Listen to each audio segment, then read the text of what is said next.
हमने जैसे कहा था आपके साथ फिर से हम हाजिर हैं। ठीक है सर, हमने कहा था चैप्टर फर्स्ट मतलब पूरी ऑडिट तो कराएंगे कराएंगे आपको, और ऐसे इसकी सीरीज़ डेली एक ऐसे आपको मिलता रहेगा, ये मेरी गारंटी है। साथ में हम एसएमपी स्टार्ट करने वाले हैं। तो आज चैप्टर फर्स्ट का कुछ बेसिक कंसेप्ट हम कर लेते हैं। ये मैंने अपने जो मोबाइल फ़ोन है उसको यूज़, मतलब टैबलेट जिसको मैं बोल रहा हूँ, सॉरी मोबाइल फ़ोन बोल रहा हूँ, टैबलेट को मैं यूज़ कर रहा हूँ अभी। ठीक है सर, क्योंकि मेरा जो पीसी है वो भी वहाँ पे गया हुआ है स्टूडियो में, वो वहाँ पे जो भी सिस्टम अभी सेट हो रहा है देखेंगे वहाँ पे। तो मैं अपनी ये जो पैड से आपको पढ़ा रहा हूँ। ठीक है सर, तो ये नीचे ऑप्शन आया हुआ है क्योंकि ये मैंने फाइल वहाँ पे स्टोर कर रखी है, तो ऊपर से अगर मैं इसको निकालूंगा तो स्टोर कर रखे सर। ठीक है सर, तो अभी हम स्टार्ट करते हैं जैसा भी है sir. Nature and objective and scope of audit, 3 चीज़ों की बात की है ऑडिट के पहले चैप्टर के अंदर इन्होंने। Nature, objective and scope. Audit का नेचर क्या है, क्यों कर रहे हैं, क्यों करना है, व्हाट, वाई और क्यों, मतलब बनता तो वही है यार, व्हाट वाई वाई, अपना हिंदी में ही ठीक है। ठीक है ना, इंग्लिश में भी तुम पढ़ सकते हो, वैसे कोई प्रॉब्लम नहीं है, मैं बता सकता हूँ। ठीक है सर, जैसे कि इन्होंने बात की नेचर, ऑब्जेक्ट एंड स्कोप, कैसा नेचर है, क्यों कर रहे हैं, क्यों करना चाहिए, मतलब स्कोप का जो मीनिंग है वो एक्चुअल में ये है सर। ठीक है, अब हम चलते हैं सर। हमने आपको ऐसे 200 कराया था, हमने आपको ऐसे 200 कराया था सर। ऐसे 200 हमें क्या बताता है ये बताइए, आप भी बताइए सर, छोड़िए मैं तो क्या बताऊंगा सर, आप बताइए हमें ऐसे 200 हमें क्या बताता है। वो थोड़ी वॉइस की भी प्रॉब्लम हो रही थी, मैंने उसको ठीक किया है, अब आपको वॉइस की में कोई प्रॉब्लम नहीं आएगा। तो सर ऐसे 200 क्या कहता था, ओयो कासा, हमने कल ही पढ़ा था और कल ही अपडेट हमने यूट्यूब पे आपके लिए अवेलेबल करा दिया था। आज हम इसका कुछ पार्ट चैप्टर का करने वाले हैं सर। तो एससी 200 क्या कहता है, overall objective of independent auditor and conduct of an audit in accordance, किसके accordance, with standard of auditing, with standard of sir auditing. ठीक है सर, यही बात थी सर, बिल्कुल यही बात थी सर। तो कहता है कि ऑडिट का मतलब क्या सर, मुझे ऑडिट का मतलब बता दीजिए। अगर मैं सीधी साफ साफ बात में बोलूँ तो एक हमारी फाइनेंशियल इन्फॉर्मेशन होती है। फाइनेंशियल इन्फॉर्मेशन हम किसे बोलते हैं यहाँ पे, हम फाइनेंशियल इन्फॉर्मेशन उनको बोलते हैं जैसे कि पीएनएल का PNL, balance sheets, note to account, cash flow, explanatory notes, इनको हम क्या बोलते हैं, मतलब फाइनेंशियल इन्फॉर्मेशन बोलते हैं किसी भी आइडेंटिटी की। तो कहता है कि an audit is an independent examination. Independency का मैंने आपको कल भी बताया था और अभी फिर बता देता हूँ, independence in appearance, independence in mind, दोनों होनी जरूरी है। ठीक है सर, अब कहता है कि किसका एग्जामिनेशन करना है, फाइनेंशियल इन्फॉर्मेशन, उन इन्फॉर्मेशन का एग्जाम करना है उस मतलब आइडेंटिटी का, ऑफ एनी आइडेंटिटी, कोई भी आइडेंटिटी है, किसी भी आइडेंटिटी की कोई भी फाइनेंशियल इन्फॉर्मेशन का हमने ऑडिट करना है, चाहे वो प्रॉफिट ओरिएंटेड हो या फिर वो ना हो, मतलब जैसे वो बिजनेस हो या एनपीओ हो, उससे हमें कोई फ़र्क नहीं पड़ता। ठीक है, इररिस्पेक्टिव ऑफ इट साइज, चाहे वो बड़ी हो या वो छोटी हो, और लीगल फॉर्म। ठीक है sir, whether such an examination is conducted, वो एग्जामिनेशन जो किया गया है with a view to express an opinion their own, अपना ओपिनियन देने के लिए उसका एग्जामिनेशन किया गया है, और जो फाइनेंशियल स्टेटमेंट है वो किसी को मिसलीड ना करे, मतलब गलत इन्फॉर्मेशन ना पहुंचाए। ठीक है सर, तो अब मेरे साथ आप ऑडिट की डेफिनेशन को रिवाइज करेंगे। What do you mean by the audit? Audit, tell everyone, जोर से यार स्टार्ट हो लो। मैं एक बार पानी पी लेता हूँ, आप बताइए मेरे को, आप मन में रिवाइज करिए, आँख मीच के एक बार रिवाइज कीजिए, तो मैं बताता हूँ। ठीक है सर, तो ऑडिट क्या है, audit is an independent examination of financial information of any identity, whether it is profit oriented or not, irrespective of its size or legal form. When such an examination is conducted with a view to express an opinion on the financial statement या their own, ठीक है, should not mislead anybody, वो किसी को mislead ना करे sir. मैंने क्या कहा सर दोबारा, वो किसी को मिसलीड ना करे सर, बाकी सब कुछ ठीक है, वो मिसलीड ना करे। ठीक है सर, ठीक है। तो सर कहता है कि ये कैसे होगा, ये सर ऑडिट कैसे होगा, मतलब हम फाइनेंशियल इंफॉर्मेशन का ऑडिट सर करेंगे कैसे। कहता है this can be done by checking weather, यहाँ पे इन्होंने लगा दिया वेदर। मैं पहले ही आपको बोल रहा हूँ, मैं आपको जो पढ़ा रहा हूँ, जिस चीज़ से आपको पढ़ा रहा हूँ, जिस मटेरियल से आपको पढ़ा रहा हूँ, वो स्पेशली आईसीआई का मटेरियल है, बस आपके लिए परफेक्ट। मैंने और एक बात, जब भी आंसर अगर ऑडिट का आता है आपको 3 से या 4 पेज में आंसर लिखना है, ठीक है सर, वो भी मैं आपको बताऊंगा जी कैसे लिखना है, ओके, नो इशू। तो कहता है कि हम कैसे करेंगे चेकिंग वेदर। तो कहता है जो अकाउंट्स सर, मैं इसको थोड़ा सा बड़ा कर देता हूँ आपके लिए, ये लीजिए, ठीक है सर। अब तो आपको अच्छे से दिख रहा होगा सर, क्योंकि मेरा जो मैंने आईपैड का जो ड्यूरेशन रखा है वो बिल्कुल शॉर्ट रखा है, क्योंकि मेरे को देखने की जरूरत नहीं है सर, वो आपके लिए है। और जब तक आपको अच्छे से अवेलेबल नहीं होगा तो मेरा कोई बेनिफिट नहीं है कि मैं आपको कोई एजुकेशन प्रोवाइड करा पा रहा हूँ, क्योंकि इट्स अ वेस्ट। जब आपको ही दिख नहीं रहा है, अच्छे से समझ नहीं आ रहा है, भाई कोई भी इशू हो, कोई भी प्रॉब्लम हो तो प्लीज़ कमेंट में बताएं कि क्या इशू आ रहा है। समझने में कोई इशू आ रहा है तो हम अपनी और डीप्थ में जाके आपको समझाएंगे, मतलब बिल्कुल नीचे घुस जाएंगे इसके अंदर। जब तक आपको नहीं आएगा हम आगे नहीं जाएंगे, ठीक है सर। और मैं आपको एक चीज़ और बता देता हूँ सर, हमारा जो मैक्सिमम टारगेट है वो 30 डे का टारगेट है, 30 डेज इन ऑडिट।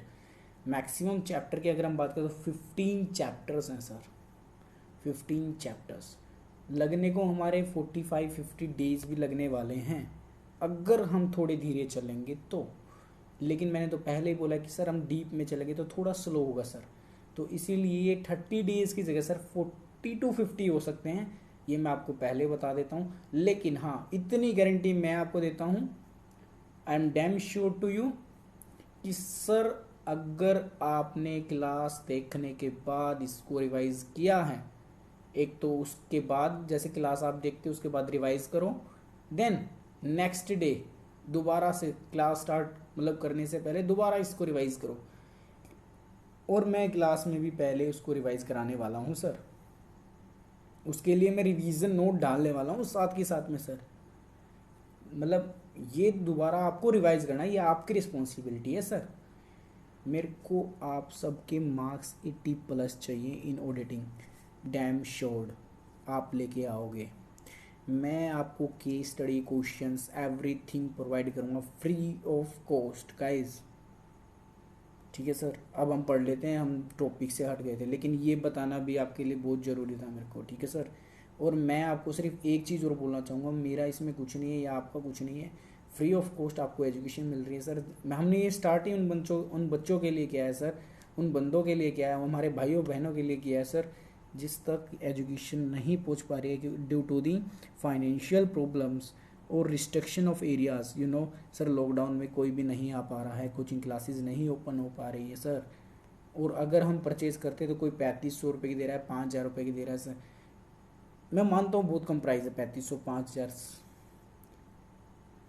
बहुत कम प्राइस है, कोई भी खरीद सकता है। लेकिन सर जिसके पास वो भी ना हो तो वो क्या करे, तो उस बच्चे के लिए हम ये प्रोवाइड करा रहे हैं, उसके लिए तो है ही है। बाकी आप सब भी यूज़ करोगे तो I damn sure you will be get good marks in your exam. But आपको पढ़ना आपको भी पड़ेगा। मैं आपको समझा सकता हूँ, करा सकता हूँ, लेकिन करना आप नहीं है, ठीक है सर। Let's do it. तो ठीक है सर, जो अकाउंट ड्रॉ किए गए हैं विद, जो मतलब मैंने अकाउंट बनाए हैं, मतलब जो मैं कंपनी हूँ, आप ऑडिट हो, ठीक है sir.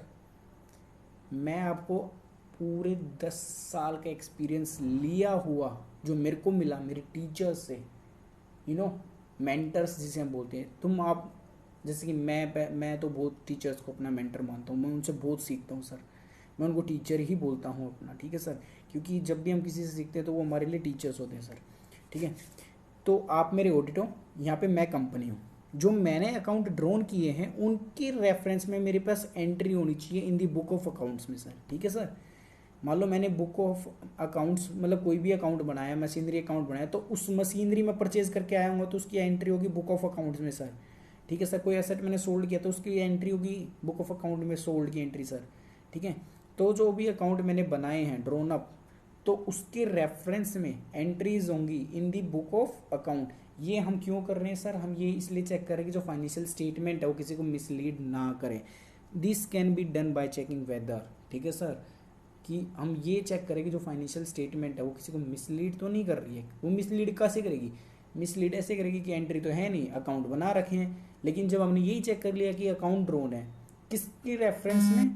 Book of sorry sir book of entries के। मैंने सब कुछ इसी में डाल रखा है, मैंने एक्चुअली फ़ोन बंद कर रखा है, ठीक है सर। तो second point, the entries in the book of accounts, जो मैंने एंट्रीज कर रखी है वो एडुकेटली सपोर्ट हो by sufficient and appropriate audit evidence. मान लो मैंने कह दिया अकाउंट ड्रोन है, चलो भाई एंट्री डल रही है, लेकिन मैं कैसे मान लो ये ठीक है? तो उनकी सपोर्ट में adequate sufficient appropriate audit evidence होने चाहिए। सफिशिएंट एंड अप्रोप्रिएट, सफिशिएंट मतलब क्वांटम, अप्रोप्रिएट नेट मतलब क्वालिटी, क्वांटम में भी और क्वालिटी में भी कोई भी कमी नहीं होनी चाहिए सर, ठीक है। तो थर्ड पॉइंट पे आते हैं, none of the entries in the book of account has been omitted, मतलब कोई भी एंट्री अकाउंट ऑफ बुक में से ओमिटेड नहीं होनी चाहिए इन कंप्लाइंस विद, ठीक है sir. Nothing which is not in the book of accounts has found place in the statement, अगर कोई बुक ऑफ अकाउंट में नहीं है तो फाइनेंशियल्स मतलब स्टेटमेंट्स में भी नहीं मिलना चाहिए, has found place in the statements, ठीक है सर। आपको मेनली अगर मैं बात करूँ तो मेन पॉइंट की अगर जो आपको याद रखने होंगे मेरे हिसाब से, जो मेरे को लगता है, first, second, third, fourth, fifth and sixth sir, ठीक है सर। अगर ये आप नहीं भी करोगे, लेकिन कोई ज़रूरी नहीं है, लेकिन मैं चाहता हूँ कि आप करो, क्योंकि इसके ऊपर भी आप MCQ आ सकता है सर, क्योंकि केस स्टडी है सर, ठीक है sir. None of the entries in the book of account has been omitted, मतलब कोई भी एंट्री जो है ओमिटेड ना हो बुक ऑफ अकाउंट में in the process of compliance, and nothing which is not in the book of account as found in the statement, जो कि अकाउंट में नहीं है वो स्टेटमेंट में फाउंड नहीं होनी चाहिए सर, ठीक है सर। अब आपको बात समझ में आ गई होगी, तो मैं आपको फोर्थ पॉइंट बता देता हूँ। जो इन्फॉर्मेशन कन्वे गई है statement is clear and unambiguous, confusion नहीं होनी चाहिए, जो भी है बिल्कुल correct, accurate, okay. Financial statements amount are properly classified, describe, disclose in the conformative with accounting standards. कहते हैं जी हमारे जो ICAI ने स्टैंडर्ड्स इशू कर रखे हैं उसके अकॉर्डिंगली जो अमाउंट है वो प्रॉपरली क्लासीफाई किया जाए, डिस्क्राइब किया जाए, डिस्क्लोज किया जाए, ठीक है sir. The statement of account present a true and fair view of the operational result of the assets and liability. अब जो स्टेटमेंट है मतलब जो फाइनेंशियल इन्फॉर्मेशन है वो फाइनेंशियल स्टेटमेंट एक तरह के मान लो, ठीक है सर, वो क्या करे, वो प्रेजेंट करे ट्रू एंड फेयर व्यू, मतलब affairs of the company. Affairs को हम क्या बोलते हैं? ऑपरेशंस, ठीक है, ऑपरेशन रिजल्ट्स, जैसे कि एसेट्स और लायबिलिटी, क्या उसके एसेट है क्या उसकी लायबिलिटीज है सर, ठीक है सर। अभी तक हमने सिर्फ 2 पेज ही पढ़े हैं और सिर्फ ऑब्जेक्टिव का डेफिनेशन आ गया है। अभी तक हमने पढ़ी है ऑडिट क्या होती है, ऑडिट फेदर फाइनेंशियल स्टेटमेंट जो है वो हमने ध्यान रखनी है सर, ठीक है सर। अब आता है ऑब्जेक्टिव। तो ऑब्जेक्टिव ऑफ ऑडिट क्या सर? देखो सर, एब्सोल्यूट एश्योरेंस हम नहीं ले सकते, ये हमने ऐसे 200 में भी बात किया था, ओयोकासा, ठीक है सर। एब्सोल्यूट एश्योरेंस नहीं आ सकता due to the inherent limitation in auditing, ठीक है सर। तो हम क्या लेंगे? To obtain reasonable assurance about whether जो फाइनेंशियल स्टेटमेंट है has whole are free from material misstatements, and to report on the financial statement and communicate as required by the SA in accordance with the auditor finding. ये हमने कल S A 200 के अंदर बात करी थी, और एसए 200 मैंने इसलिए पहले पढ़ा है क्योंकि वो चैप्टर फर्स्ट में आता है सर। अब मैं एसए 210 पढ़ा दूंगा जैसे कि वो आगे आएगा सर, ठीक है। तो आपको यहाँ तक समझ में आया उसका ऑब्जेक्टिव क्या था? पहला जो मतलब पहला पॉइंट जो ऑब्जेक्टिव के अंदर आएगा, to obtain reasonable assurance about whether financial statement is free from material misstatements, and अब सेकंड पॉइंट एंड लगा दी क्योंकि प्लस में है ये, to report on the financial statement, report करेंगे, एंड कम्युनिकेट, प्लस में मतलब communicate as required by the SS. अगर एसएस में रिक्वायर्ड है कि हमने कम बताना भी है तो बताएंगे भी, किसके अकॉर्डिंग जो ऑडिटर को फाइंड हुआ है, ठीक है सर। अब आता है सर स्कोप्स, वही सेम है सर, ऐसे 200 है पूरा। मैं कह रहा हूँ 3 ऐसे चैप्टर्स का पानी पी लेता हूँ सर थोड़ा सा।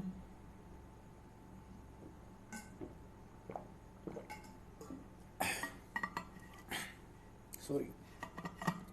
तो सर स्कोप ऑफ ऑडिट क्या है? कहता है सर जो all the areas of identity relating to the financial statement has been covered in the audit. कहते हैं जब हम ऑडिट कर रहे हैं ना सर, जब भी हम ऑडिट कर रहे हैं, जितने भी एरिया जो रिलेटेड है आइडेंटिटी की, जो रिलेटेड है फाइनेंशियल स्टेटमेंट से, वो कवर हो जानी चाहिए ऑडिट के अंदर।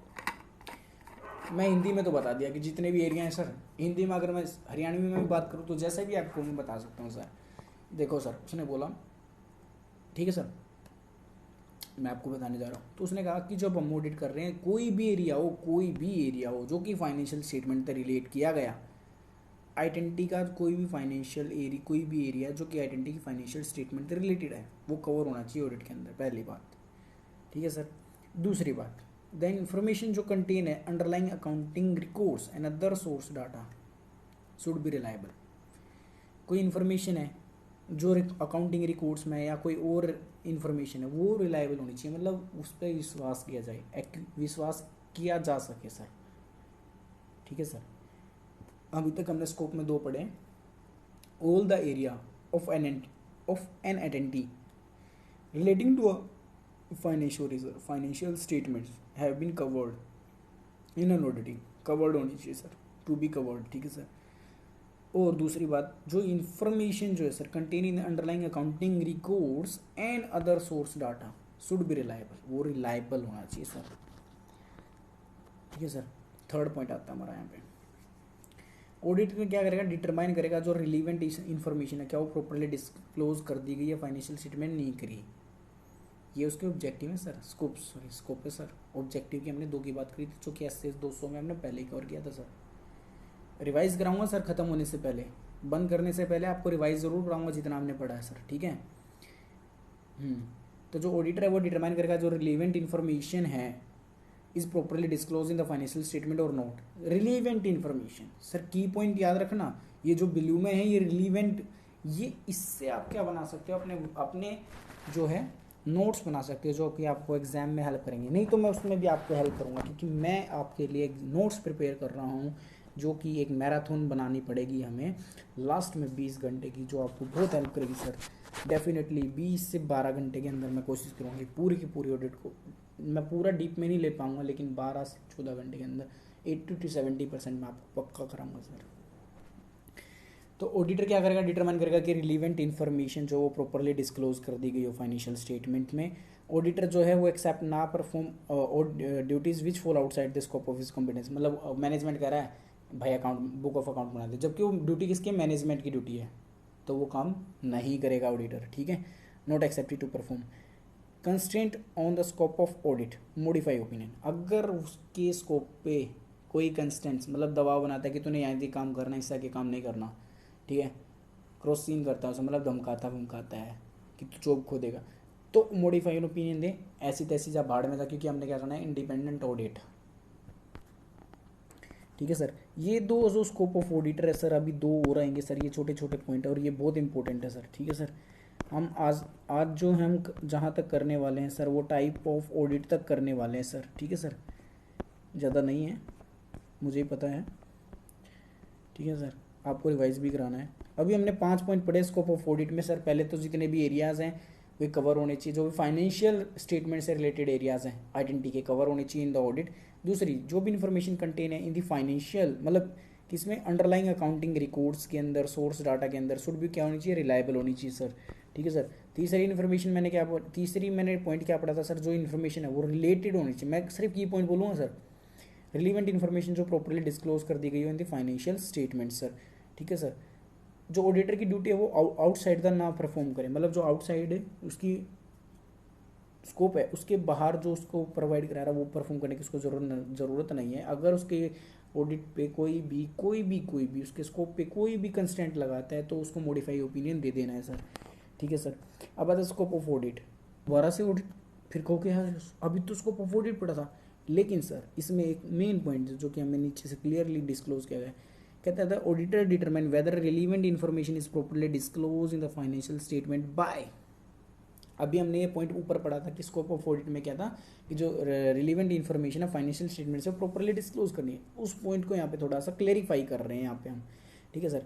Compromising financial statement with underlying accounting records and other source data. See whether they are properly summarize the transaction and event recorded therein. समझ में आया? नहीं आया? नहीं आया भाई, बोलो ना नहीं आया, ऊपर से गया बोलो। हम क्या करते हैं, कंपेयर करते हैं जो फाइनेंशियल स्टेटमेंट के अंदर जो हमारे पास अंडरलाइंग अकाउंटिंग रिकॉर्ड्स है या अदर सोर्स से जो डाटा है, ठीक है सर, क्या चेक करने के लिए क्या वो प्रॉपरली समराइज्ड किए गए हैं, मतलब एक साथ मिला के उन्हें एक समरी फॉर्म में लिखा गया है। चूँकि that the transactions and events, जो ट्रांजेक्शन्स हुई हैं, जो इवेंट्स हुई हैं, रिकॉर्डेड देयर इन, उनको एक अच्छे से समराइज फॉर्म में लिखा गया है, नहीं किया गया, जिससे वो कंपेयर कर पाएँ sir. Considering the judgment the management has made in preparing the financial statement, according the auditor assess the selection of constant accounting applicable of accounting policies. अब कंसीडर करेंगे the judgement that management has made. अब management की क्या judgement रही जब वो क्या prepare कर रही थी, फाइनेंशियल स्टेटमेंट प्रिपेयर कर रही थी।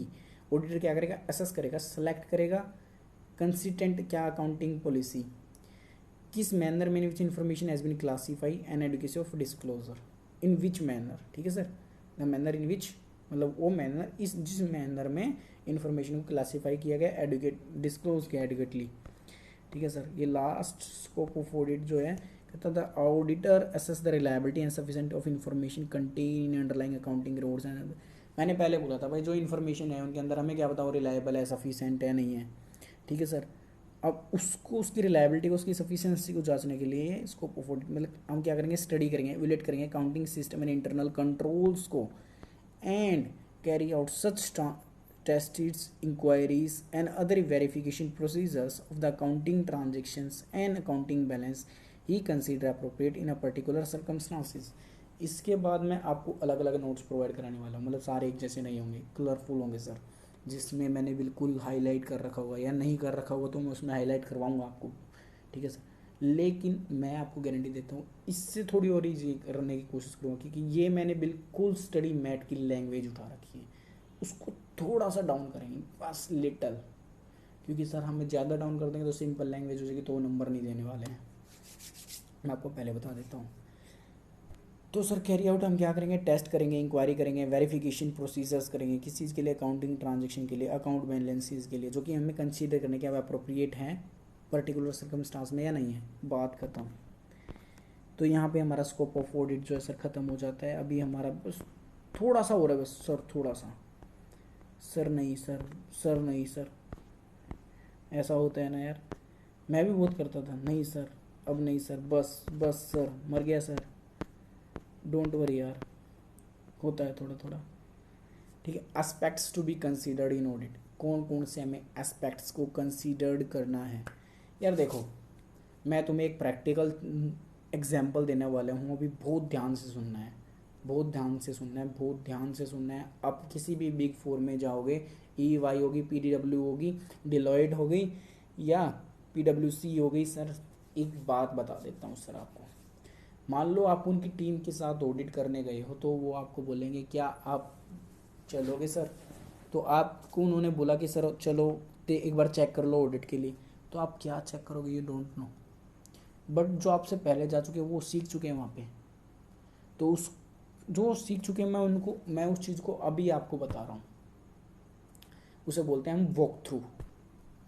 सर वॉक थ्रू ये क्या होता है, वॉक थ्रू का मतलब होता है कि हम सब कुछ वहाँ पे देख लें, walk through everything we understand first then we go, ठीक है सर। वॉक थ्रू जहाँ जाने वाले हैं उसको पहले से ही समझ के जब वहाँ पे जाएं। बाकी इसमें मैं ऑल क्लैरिफिकेशन दूंगा क्योंकि अभी मेरी बुक्स मेरे पास नहीं है और उसमें मैंने बहुत अच्छे से इसको क्लैरिफाई कर रखा है। मैं बोला है ना आपको एग्जाम्पल ऐसे ऐसे दूंगा ना सर, आप बिग फोर में इंटरव्यू देने जाओगे ना ग्रुप क्लियर होने के बाद, सर मैं गारंटी कर रहा हूँ सर वो आपको डायरेक्टली सेलेक्ट करेंगे, ठीक है सर।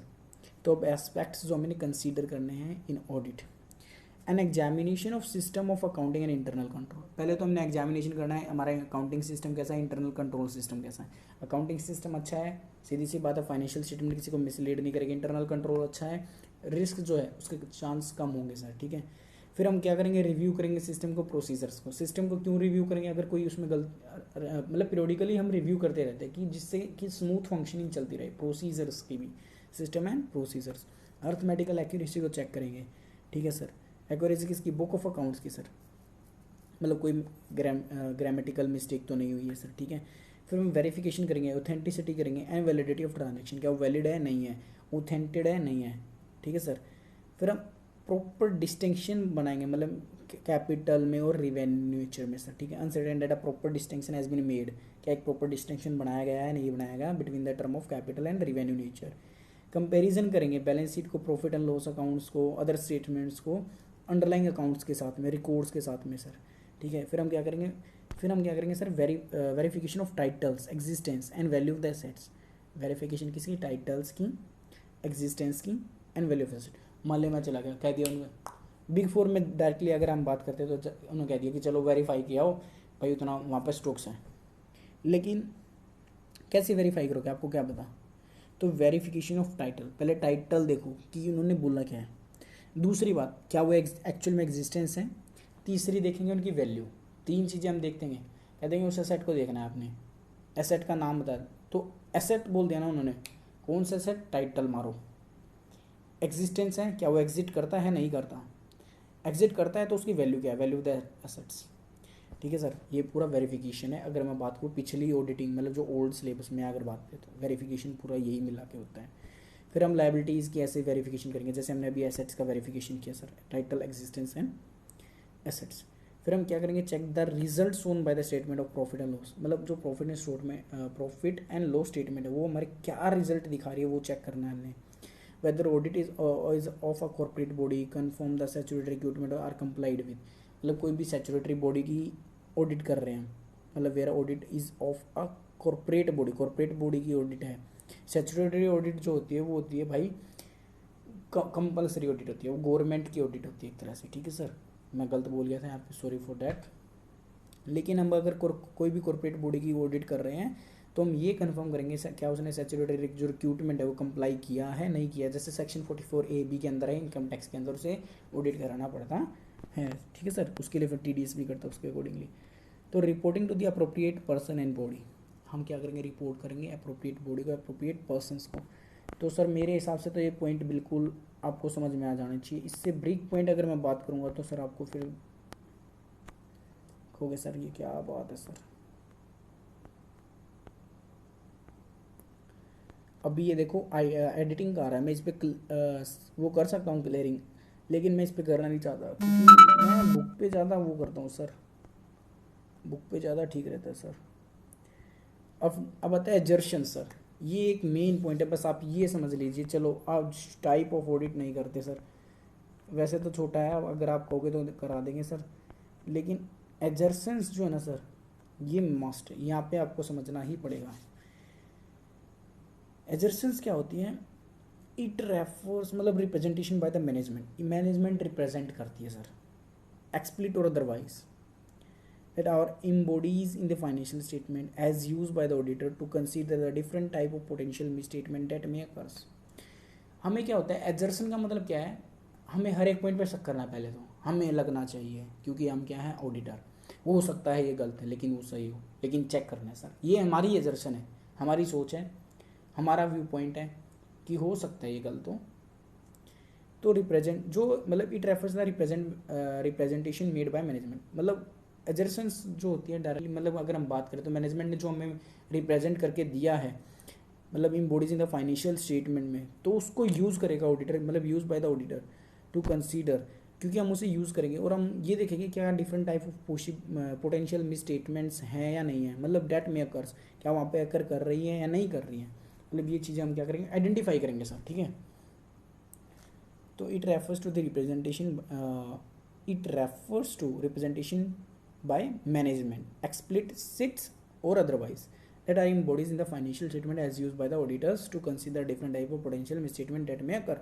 अगर आपको समझ में आ गया तो सर बताइए, नहीं तो मैं एजर्सन दोबारा बताऊंगा क्योंकि ये पॉइंट बहुत इंपॉर्टेंट है। एजर्सन सर अगर मैं बात करूँ तो ये बात होती है ऑडिटर के माइंड की, क्या मुझे लगता है, मैं ऑडिटर हूँ, मुझे लगता है कि ये हो सकता है गलत है, मतलब पोटेंशियल मिस स्टेटमेंट्स हो सकती हैं सर, क्योंकि मैं इनको यूज़ करने वाला हूँ, ठीक है सर, कंसीडर करने वाला हूँ, क्योंकि मुझे लगता है कि यहाँ पे मतलब पोटेंशियल मिस स्टेटमेंट्स हो सकती हैं सर। जो फाइनेंशियल स्टेटमेंट है, रिप्रेजेंटेशन दिया है, इन बॉडीज़ ने फाइनेंशियल स्टेटमेंट में एक्सप्लिसिट है अदरवाइज, मतलब किसी तरह भी कोई भी इन्फॉर्मेशन मुझे लगता है सर, तो ये मेरी एजर्शन है, मेरी सोच है, ठीक है सर, उसे एजर्शन बोल रहे हैं यहाँ पे। और इसको मैं और क्लैरिफाई करूँगा, स्पेशली इस पर नोट्स दूंगा मैं आपको टेलीग्राम चैनल पे, आप मेरे से जुड़िए, ठीक है सर। तो एजर्शन का आप समझ चुके होगे, बाकी एक बार दोबारा रिवाइज करता हूँ, कहते हो तो बोलो भी। एजर्शंस जो होती हैं, it is a made by the representation, मतलब ये क्या होता है, it refers to the representation made by the management, ये कहते हैं representation made by management, explicit or otherwise, explicit or otherwise, explicit or otherwise are embodied in the financial statement, are embodied in the financial statement, जो कि use किया जाती है by the auditors to consider different type of potential misstatement that may occur अब assertion of account balance at the year end. Assertions क्या भाई, मैं तो सोचूंगा, पानी पी लेता हूँ दोस्तों एक बार, थोड़ा सा बहुत तगड़ा टॉपिक है, दिमाग मेरा भी चलना चाहिए इस पर, तभी मैं आपको बता पाऊँगा और अच्छे से और बेटर से।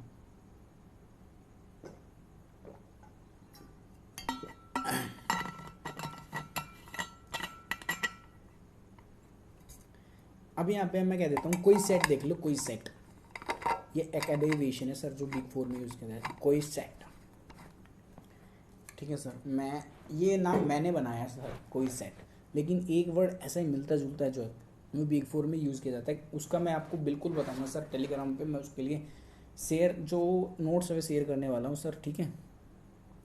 आप कहोगे सर ये नोट्स मेरे को चाहिएंगे सर, बिल्कुल मिलेंगे सर ये नोट्स आपको, डोंट वरी, इसके बारे में मत सोचिएगा सर।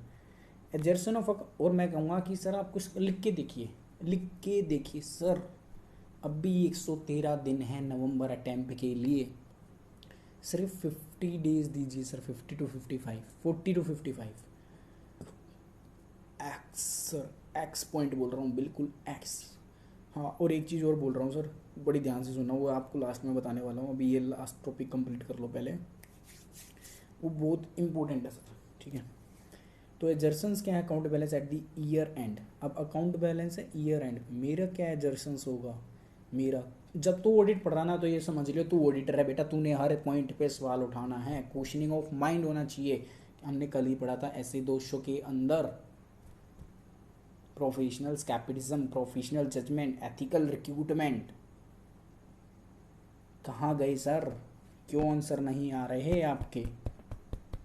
5 पॉइंट पढ़े थे हमने, consider with according with SAs, ethical recruitment, questioning mind, be alert. चलो कोई नहीं, रिवाइज करोगे तो आएंगे, लेकिन रिवाइज करना यार, देखो मेहनत ख़राब मत करना प्लीज़, आप सब क्लियर रिक्वेस्ट है मेरी। मेरे को 80+ चाहिए जो मेरे चैनल पे आके पढ़ रहे हैं ना, मेरे को सबसे मतलब नहीं है, लेकिन जो आके पढ़ रहा ना, जो सीरियसली पढ़ रहा भाई, उसके 80+ चाहिए, उसको मंत्र मैं दूंगा 80+ लेके आने की, पक्का दूंगा, और लेके आएगा वो, बस वो माने, वो करे सर। मैं डेफिनेटली कह रहा हूँ सर, डेफिनेटली बोल रहा हूँ। मैं एक चैप्टर में 3 दिन लेने वाला हूँ, एक चैप्टर में 3 से 4 दिन मैक्स है, इससे ज़्यादा नहीं लूँगा। अगर हम 3 दिन भी लगा के चले तो आप डेज वाइज लगा लेना कैसे चलने वाले हैं सर, क्योंकि कुछ बड़े चैप्टर भी है, कुछ छोटे चैप्टर भी है सर, जिसमें 1 दिन लगेगा, जिसमें 2 दिन लगेंगे, लेकिन एडजस्ट करना पड़ेगा। तभी मैं आपको बोल रहा हूँ कि 40 to 55 भी हो सकता है, 40 to 50 भी रह सकता है, लेकिन हाँ इससे ज़्यादा नहीं जाएगा, ये गारंटी मैं दे रहा हूँ सर। तो आप वापस आ जाइए, भावनाओं में बह जाते हैं हम। तो एजर्सन क्या करना है, अकाउंट बैलेंस का at the year end, existence देखेंगे, मैंने अभी बोलता ना, कोइसिस देख लो, कोइसिस,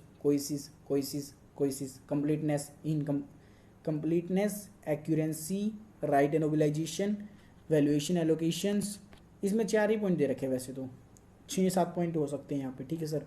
existence, valuation, right and obligation, completeness, inspections, ठीक है सर, इस तरह से मतलब बहुत सारे हो सकते हैं सर। लेकिन अब जब यही 4 बोल रहे तो हम भी 4 करेंगे, क्यों? जब ICI का मॉड्यूल बोल रहा है तो करके देखें, हम कह देंगे sir as per the ICI only 4 things are given, क्योंकि ये फिर बोलता है कि ज़्यादा लिख के आओगे, ना ना ना ना ना ना, पास नहीं करूँगा। तो 4 पॉइंट है सर जो एजर्शन आपको देखने हैं, of accounting balance at the year end, existence, right and mobilization, completeness, valuation and allocation, ठीक है सर। अब लास्ट टॉपिक बेसिक, बस अपने दिमाग को बोलो, बस 15 मिनट सर, बस 15 मिनट, बस बोलो सर 15 मिनट। मैं आपको फिर एक जादू बताऊंगा, अगले वीडियो में रिकॉर्ड करूंगा, जो कि पढ़ने पे नहीं होगी, एक वीडियो रिकॉर्ड ज़रूर करूंगा जो आपके एक माइंड पे अलर्ट करने के लिए होगी सर, ठीक है।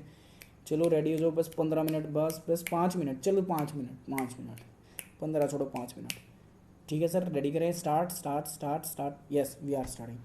तो सर जो ऑडिट है ना, वो दो तरह से ऑडिट होती है, एक तो सैचुरेटरी ऑडिट, एक वॉलेंटरली ऑडिट। मैंने अभी थोड़ी देर पहले बोलता सैचुरेटरी ऑडिट क्या होती है, कंपलसरी ऑडिट होती है sir. Audit is not legally obligatory for all type of business organization और इंस्टीट्यूशन।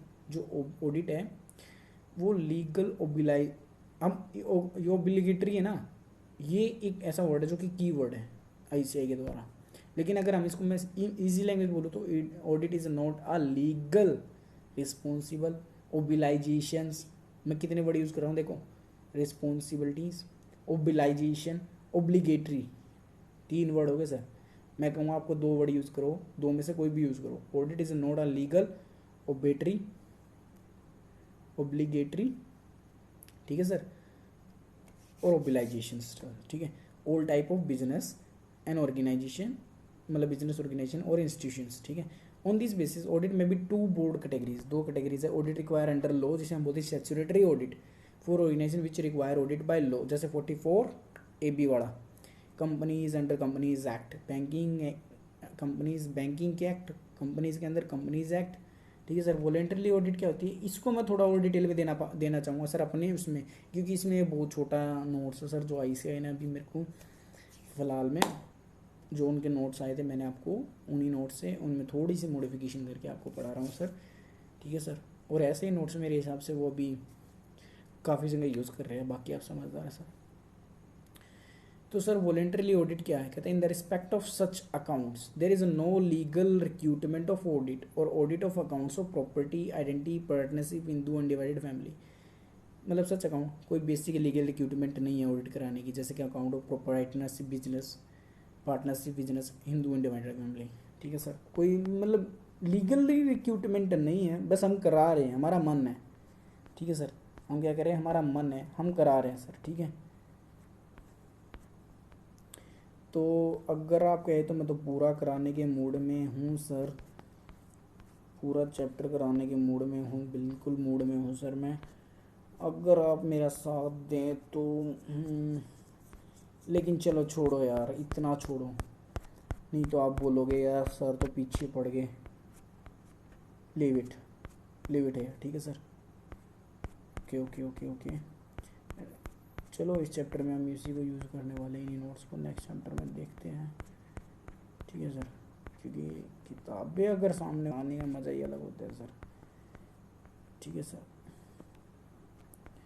ये लीजिए sir, nature and objective and scope of audit हमने बात की, और ओयो का सब दोस्तों के अंदर बात करी। ऑडिट क्या था, independent examination financial information identify the profit हो इंटीग्रेटेड हो, कोई भी उसका साइज हो। फिर हमने क्या देखनी है, एंट्रीज इन द बुक हमने देखनी है, सफिशिएंट अप्रोप्रिएट देखना है, कोई भी ओमिटेड ना हो या ओमिटेड हुई, लेकिन अगर कोई भी ऐसी एंट्री ना हो जो कि फाउंड हो इन द बुक ऑफ, जो बुक ऑफ अकाउंट में नहीं है लेकिन फाइनेंशियल स्टेटमेंट में क्लियर और अनएम्बायस होनी चाहिए, प्रॉपरली क्लासीफाइड डिस्क्राइब डिस्क्लोज होनी चाहिए अकाउंटिंग स्टैंडर्ड के accordingly, true and fair presentation they operation results को।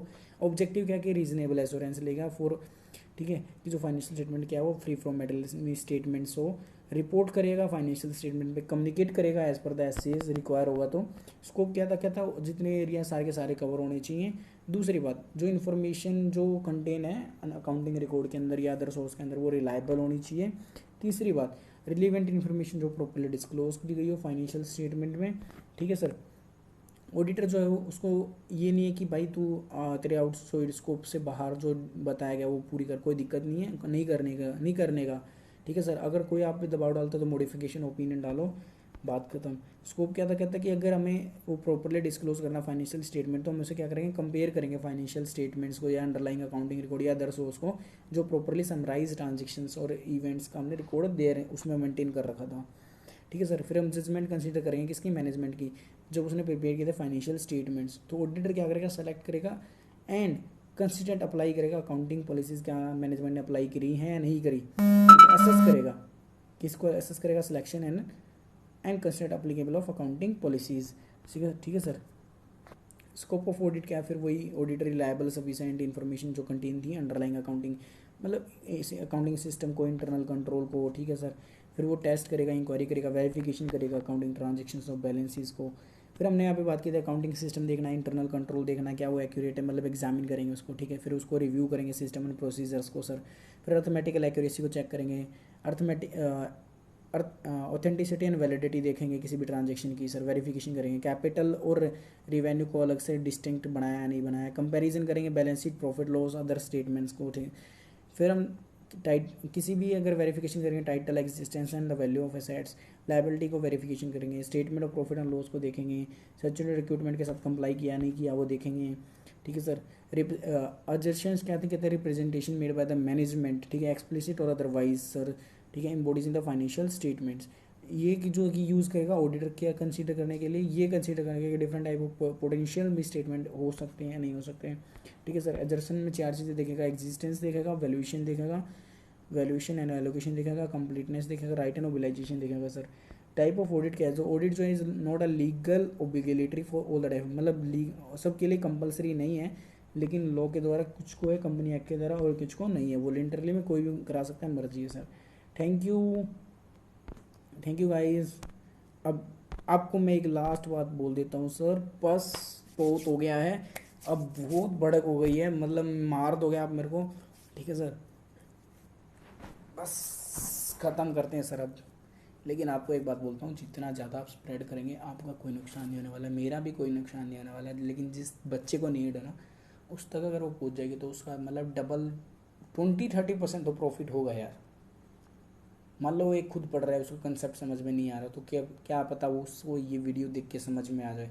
और अभी तो हमने स्टार्टिंग किया है, अभी हमने इस प्लेटफॉर्म को यूज़ करना स्टार्ट किया है, मतलब अभी हम इसमें एकदम जैसे कहते हैं ना इम्प्रूवमेंट लाएंगे, मतलब फ्री ऑफ कॉस्ट में भी अभी इम्प्रूवमेंट लाएंगे ना, तो मतलब तुम्हें जैसे कि तुम्हें अभी वो टीचर्स की मिलती है, बेस्ट टीचर्स की, I know very well, best teacher तो बेस्ट टीचर ही हैं यार, लेकिन हम आपके एक बड़े भाई की तरह मान लो आपको पढ़ाएंगे, डोंट वरी अबाउट दैट, ठीक है सर। लेकिन आपको क्वालिटी में कोई कमी नहीं होगी, आपको फ्री ऑफ कॉस्ट क्लासेस मिलेंगी। हाँ हो सकता है आपको टेस्ट सीरीज़ के लिए कुछ लिटिल बिट चीपेस्ट अमाउंट में देना पड़ सकता है, वो भी अभी मैं नहीं चाहता कि, मैं तो बिल्कुल डिस्क्लोज करने वाला हूँ स्टूडियो में, सबको बोलने वाला हूँ, पूरे टीम को बोलने वाला हूँ, अभी कोई अमाउंट चार्ज नहीं होगा किसी भी बच्चे से, और कभी कम से कम 5-6 साल ना करें तो बेटर रहेगा, क्योंकि बच्चे अभी ग्रो कर रहे हैं और उनके भी फाइनेंशियल, यार किसी की भी तो ठीक नहीं है, हम एजुकेशन प्रोवाइड करा रहे हैं, कोई बिजनेस नहीं कर रहे हैं, अभी अभी हम क्या कर रहे हैं, सिर्फ एजुकेशन प्रोवाइड। जब वो बच्चे हैप्पी होंगे, रिजल्ट आएगा, मैं कह रहा हूँ रिजल्ट आएगा ना, जब कम से कम भी 1000 एग्जामिशंस हो जाएंगे, जब हम सिर्फ टेस्ट पेपर के पैसे चार्ज करेंगे बस, वो भी ऐसे हुए 20-30 रुपीज़ इनफ, ठीक है सर। तो चैनल को सब्सक्राइब कीजिए, शेयर कीजिए। Thank you for watching this video. I hope, we hope sir, I hope no, I में तो सिर्फ मैं आता हूँ, we hope enjoy for it. Thank you.